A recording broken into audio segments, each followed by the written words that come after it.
I interviewed a 100-year-old about money, and what he said shocked me. Imagine reaching 100 years old and looking back on your financial choices. What if you realized that the most powerful secret to wealth wasn't found in books or on apps, but in the lessons of the past? He told me things that made me rethink everything I knew about money and left me stunned. I once knew a man who saw a full century of wealth come and go. He was born in the Roaring '20s, lived through the Great Depression, and witnessed every boom and bust that followed. What he learned completely unravels what we're taught about money today. You don't have to make the same mistakes many have. Lesson 1. The illusion of wealth is a trap. My old friend, let's call him Arthur, had his first memory of money during the Great Depression. It was the lack of it, the gnawing emptiness in his stomach. He vividly remembered seeing families who paraded their wealth one year, utterly broken and standing in bread lines the next. What if you could learn from their biggest mistake? In the 1920s, people were buying everything on credit for the first time: cars, radios, even stocks. It seemed like a foolproof way to get rich. Arthur's neighbor, Mr. Henderson, was always talking about his stock portfolio. But here's the truth. He didn't own his stocks. The bank did. He didn't own his car. The bank did. When the market crashed, Mr. Henderson was wiped out overnight. Arthur saw the look on his face, a man hollowed out, crushed not just by the weight of his debt, but by the shame of his choices. Lesson. The illusion of wealth is the most dangerous thing in the world. The people who survived the hard times were the ones who owed nothing to anyone. The goal isn't to look rich, the goal is to be secure. Lesson 2. Build your foundation before your skyscraper. So how do you build real security? Arthur learned a lesson that has been forgotten today. Saving is just as powerful as earning. After the war, he worked a modest job at a hardware store.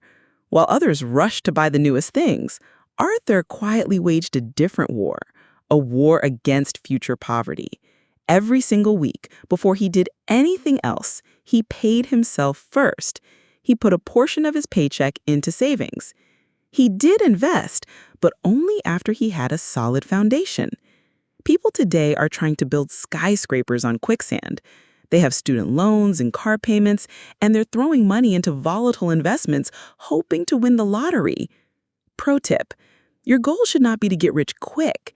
Your goal should be to never be poor again. That is a completely different mindset. Patience and persistence are more valuable than chasing a fast return. Build your savings first. But the lesson that changed Arthur's life forever came next. Lesson 3. The unmatched power of zero. Arthur and his wife wanted a home, but the ghost of Mr. Henderson, hollowed out by debt, was burned into his mind. So they did something unthinkable today. They saved for 10 years. They lived in a small apartment while friends bought houses with big loans. They felt behind, a quiet ache of falling behind their peers.